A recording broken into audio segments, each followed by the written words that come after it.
Hello there, people of the internet. I normally don't make prepping videos, but I'm definitely a part of the prepping community. And there's a lot of intertwining between the gun community and the prepping community. So I figured I'd go ahead and I'd make this video. This is a video for the people who think that they can just scavenge whatever they need off of a dead body so they don't have to even bother to try to prepare. Yeah, you're not gonna last long. Like, whenever I talk about the apocalypse, I'm going to go ahead and talk about, like, the Hollywood-style apocalypse, where it's like the end of the world, like absolute collapse of all society, right? And what you have is what you have, and that is what it is that you have to deal with.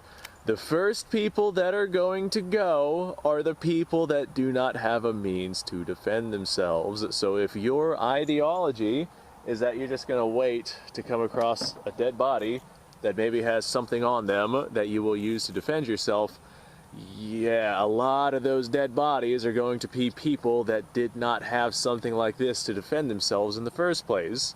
And I bet a lot of those people are going to have the same mindset that potentially you have, where they think, I will just scavenge what I need off of somebody who has fallen. Now, if the fallen people do, fall and they do have something worth of value on them, don't you think that the people that put them down will perhaps, pick up that value, which is now a very limited resource, whether or not it's a rifle or ammunition or food, medical supplies, clothing, whatever it is? They're probably going to scavenge it off of that body way before you can manage to get to it, if you even live that long. Or perhaps you're in a situation where you have, 3 or 4 days worth of food inside of your house and something goes horribly, horribly wrong, and you manage to, burn through your 4 days of food in, 6 days because you ration it, make it last, good for you. Now you have to go out and scavenge for food, and you don't have a means to be able to either take food from other people, which is apparently what you're wanting to do, or you don't have a way to hunt for food. You don't have a means to be able to gather the necessary provisions that you need to sustain yourself. Now, if you're thinking to yourself, I'll just grab my fishing equipment and go fishing, congratulations. You've prepared. You are prepared to go gather food. So this right here does not necessarily pertain to you. Of course, you have to be prepared for other entities with stuff like this right here to be at that body of water doing basically exactly what it is that you're wanting to do. And you have to be prepared to be completely at their mercy in a world where there is no rule of law. So good luck and have fun with that. If you are wanting to just run around and scavenge whatever it is that you can find, I guarantee that the people with things like this right here are going to have already been there and scavenged it and taken it from the people who did not have this. If you manage to find something that is not taken by somebody that has something like this right here, then once they find you with your resources and available, disposable things, then they will use these tools right here to take those items from you. The likelihood of you coming across somebody who has fallen that has something like that is way, way less than you coming across somebody who has no resources on them, who just thought that they were going to go out and gather whatever they needed to gather after the apocalypse had started. Yeah, you don't want to be that guy. You want to get the things that you need now in the event that something goes horribly, horribly wrong, so you have a means to be able to protect yourself. That being said, if you decide to go out and start gathering and preparing resources, you're going to have a lot of people who basically have the preparedness capability of basically just saying, I'm going to this guy's house. Me being who I am with all the stuff that I have and the piece of property I'm on and, XYZ variable, I have a lot of people that just kind of say, hey, I'm going to this guy's house whenever the world ends. And I'm like, no, you're not. That's a fantastic way to get turned away.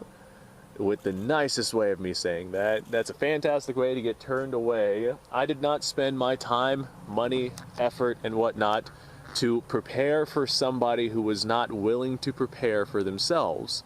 If somebody shows up on my doorstep without skills and without resources, looking to just be another mouth to feed and another person to take, equipment out of my arsenal, I'm going to say, get the hell off my property. Otherwise, I will put you in my property.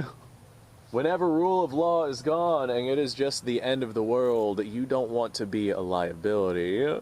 If you're going to show up on someone's doorstep and expect help from them, you better be willing to offer some skills, some resources, some capabilities, some knowledge. You better be willing to offer something to the person that has all of the resources. And if you do not have those capabilities, then you better go out and start gathering resources for yourself. Do not be the kind of person to just decide to yourself to wait for the end of days before preparing for the end of days. And it doesn't necessarily have to be the end of days. Like, this is extreme hyperbole that I'm going to here.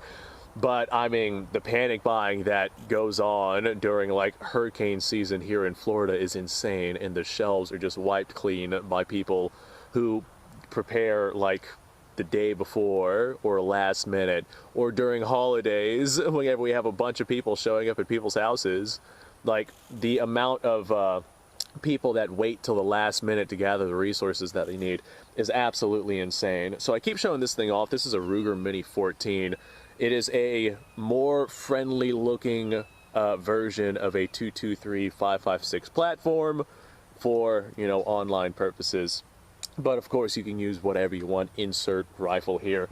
I got this. I got a high point 9mm carbine out here. This is just not really anything special. It's a 9mm. I think it has a 10-round capacity. I got a Mosin Nagant out here. These are fun.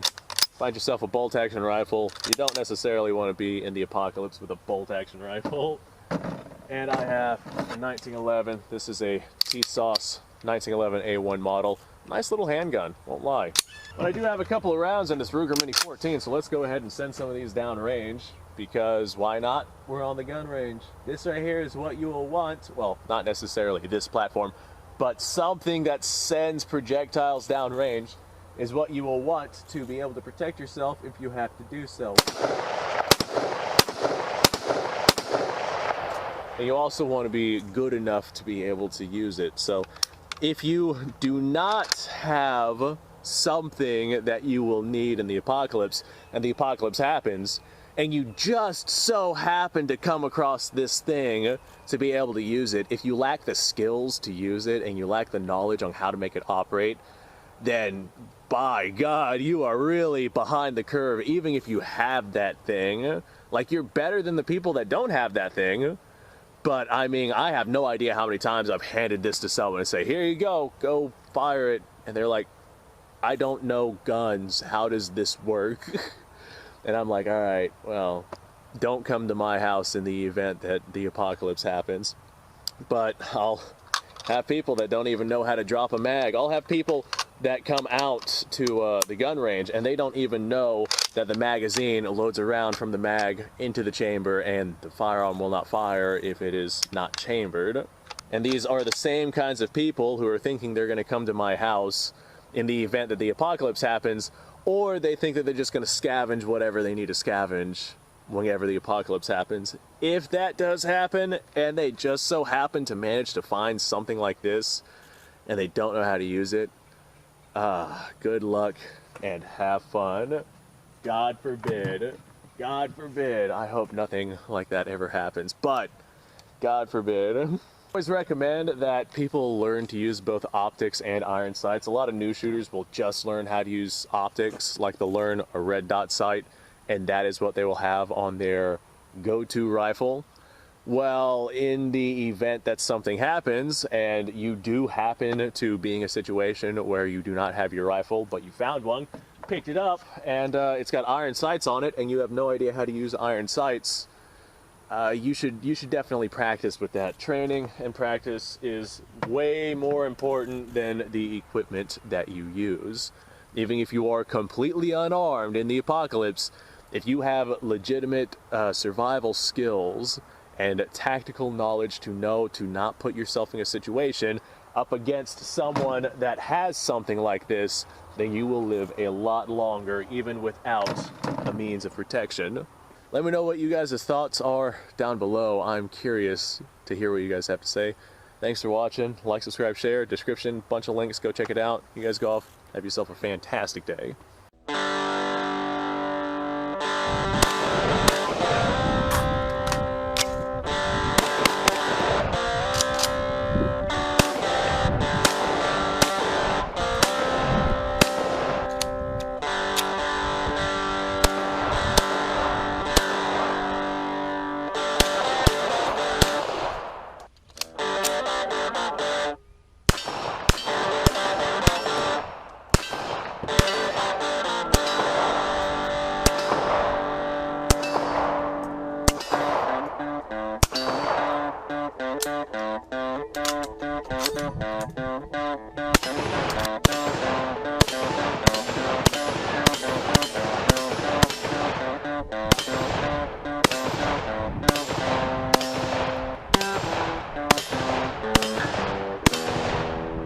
Been a little while since I've done this.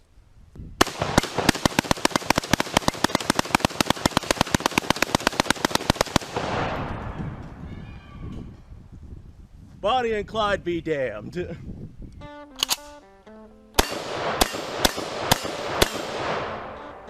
Poor man's Garen.